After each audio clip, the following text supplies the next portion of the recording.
Hi friends, college solution ఛానల్కు మీకు స్వాగతం. సో ఈ వీడియోలో వచ్చేసరికి ఎస్ఆర్ఎం జేఈఈ సంబంధించి మనకి స్లాట్ బుకింగ్ ఎప్పుడు ఎండ్ అవుతుంది, అలాగే ఆల్రెడీ స్లాట్ బుకింగ్ అయితే స్టార్ట్ అయిపోయింది. అంటే మీకు ఎగ్జామ్స్ వచ్చేసరికి ఇంపార్టెంట్ డేట్స్ అయితే మాత్రం మనకి April 20th and 21st 22nd April exams అయితే ఉన్నాయన్నమాట. ఫేజ్ 1 అయితే స్టార్ట్ అవబోతుంది. సో ఫేజ్ 1లో ఏంటంటే మనకి స్లాట్ బుకింగ్ ఎప్పుడు ఉంటుంది అని చెప్పి చాలా మందికి అయితే డౌట్ ఉంది. సో స్లాట్ బుకింగ్ అయితే ఆల్రెడీ స్టార్ట్ అయిపోయింది. సో ఎండ్ డేట్ ఎప్పుడంటే 17th April 11 PM దాకా మీకు స్లాట్ బుకింగ్ అయితే ఉందన్నమాట. అంటే మీకు ప్రాసెస్ చూపిస్తాను ఫస్ట్ వచ్చేసరికి. సో అందరూ SRM JEE application already submit చేశారు. సబ్మిట్ చేసిన తర్వాత slot booking and downloading of hall ticket చేయాలన్నమాట. సో స్లాట్ బుకింగ్ అయితే మాత్రం రేపు నైట్ 11 PM దాకా అయితే టైం ఉంది కాబట్టి మీకు ఏం పర్లేదు, స్లాట్ బుక్ అయితే చేసుకోవచ్చు. అంటే మీకు ఇచ్చిన 3 dates లో ఎప్పుడైనా మీకు ఎగ్జామ్ స్లాట్ బుక్ అయితే చేసుకోండి కంపల్సరీగా. ఎందుకంటే స్లాట్ బుకింగ్ చేయకపోతే మీరు ఎగ్జామ్కి అయితే అటెండ్ చేయలేరు.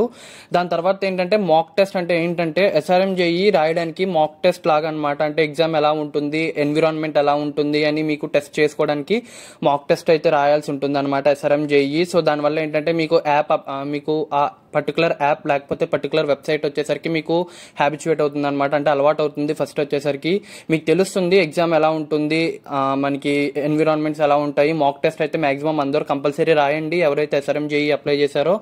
నెక్స్ట్ వచ్చేసరికి మీ ప్రోగ్రామ్ అయితే చూసుకోవాలన్నమాట. అంటే choice filling out, programme selection. అంటే మీరు ఎస్ఆర్ఎం జేఈఈ 2024లో ఏ ప్రోగ్రామ్ ఫిల్ చేయాలనుకుంటున్నారు అని చెప్పి చాయిస్ ఫిల్ అయితే చేయాలి.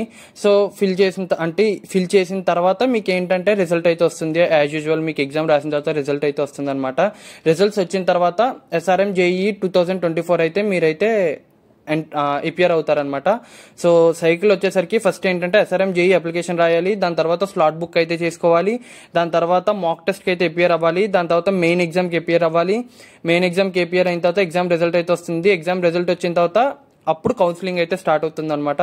కౌన్సిలింగ్ లో మీకు ఏ చాయిస్ అంటే మీకు బీటెక్ లేకపోతే సిఎస్సి, ఈసీఈ, ట్రిపుల్ఈ, మెకానికల్, అది వెల్లూరులోనా లేకపోతే మీకు ఏపీలోనా లేకపోతే చెన్నైలోనా, ఈ విధంగా కేటీఆర్లోనా, రామాపురంలోనా లేకపోతే ఏపీలోనా అని చెప్పి మీరైతే ఇక్కడైతే ఫిల్ చేయాలి చాయిస్ ఫిల్లింగ్ లో. సో చాయిస్ ఫిల్లింగ్ అయిన తర్వాత వాళ్ళు మొత్తం క్యాలిక్యులేట్ చేసి మీ ర్యాంక్ బట్టి మీకు వచ్చిన దాన్ని బట్టి మీకైతే టోటల్ అయితే ఇస్తారనమాట. అంటే ఒక అలాట్మెంట్ అయితే ఇస్తారు. అలాట్మెంట్ రాకపోతే కంపల్సరీ మీరు ఫేజ్ 2 రాసుకుని దాన్ని బట్టి అయితే అలాట్మెంట్ అయితే తీసుకోవాలి. ఒకవేళ అలాట్మెంట్ రాకపోతే మాత్రం మీకు సీట్ అయితే రాదనమాట కంపల్సరీగా.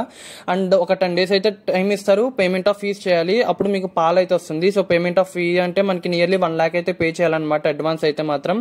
సో అప్పుడు మీకు మొత్తం ఇక్కడ నుంచి అయితే ఎక్స్ప్లెయిన్ చేస్తాను. తర్వాత మీకు ఎప్పుడైతే ఎగ్జామ్స్ అయిపోయాయో అప్పుడు మొత్తం మీకు అవన్నీ ఎక్స్ప్లెయిన్ చేస్తాను అనమాట, కింద ఈ డీటెయిల్స్ అన్ని. ప్రస్తుతానికి అయితే మాత్రం ఎగ్జామ్ అయితే మాత్రం కంపల్సరీ రాయండి ఎవరైతే ఎస్ఆర్ఎం జేఈఈ ట్రిపుల్ఈ అప్లై చేశారో. సో 20th అయితే ఎగ్జామ్ ఉంటుంది, 21st 22nd అయితే ఎగ్జామ్ ఉంటుంది. స్లాట్ బుకింగ్ వచ్చేసరికి రేపు నైట్ దాకా ఉంది. రేపు నైట్ దాకా మీరైతే స్లాట్ బుకింగ్ అయితే చేసుకోవచ్చు అనమాట. అది మీ విష్, ఎలాగైనా బుక్ చేసుకోవచ్చు. 3 days లో ఎప్పుడైనా బుక్ చేసుకోవచ్చు అనమాట. నాకు తెలిసి 1 day వచ్చేసరికి 3 or 2 slots అయితే ఉంటాయి. సో డేకి 2, సో టోటల్ 6 or 9 slots అయితే ఉంటాయి. సో దాన్ని బట్టి చూసుకుని మీరైతే బుక్ చేయండి అనమాట. మీకు ఏమైనా డౌట్స్ ఉంటే ఎస్ఆర్ఎం జేఈఈ ట్రిపుల్ఈ సంబంధించి కింద కామెంట్ సెక్షన్ లో అడగండి. సో నేనైతే రిప్లై ఇస్తాను. సో ఇది ఫ్రెండ్స్ టోటల్ ఎస్ఆర్ఎం జేఈఈ సంబంధించి మొత్తం మనకి ఏ విధంగా ఉంటుంది అడ్మిషన్ ప్రాసెస్ అనేది. సో ఫర్దర్ వీడియోస్ లో కూడా నేను ఎస్ఆర్ఎం స్కాలర్షిప్స్ ఎలా ఉంటాయి అంటే ఫేజ్ 1 కి మనకి ఎక్కువ స్కాలర్షిప్స్ ఇస్తారనమాట ఫేజ్ 2 తో కంపేర్ చేస్తే. సో ఆ స్కాలర్షిప్స్ ఎలా ఉంటాయి, ఏ విధంగా ఉంటాయి మొత్తం నేనైతే వీడియోస్ అయితే చేస్తాను. ఎటువంటి ప్రాబ్లం అయితే లేదు. సో ప్రస్తుతానికి అయితే ఇదే ఇన్ఫర్మేషన్ అనమాట. సో మీకు ఏమైనా ఇన్ఫర్మేషన్ కావాలన్నా కింద కామెంట్ సెక్షన్ లో చెప్పండి. నేను ఫర్దర్ వీడియోస్ లో ఆ వీడియోస్ చేయడానికి అయితే ట్రై చేస్తాను అనమాట, కంపల్సరీ చేస్తాను. సో ఇది ఫ్రెండ్స్ వీడియో అయితే మాత్రం మీకు కనుక వీడియో నచ్చినట్లయితే లైక్ చేయండి, షేర్ చేయండి, సబ్స్క్రైబ్.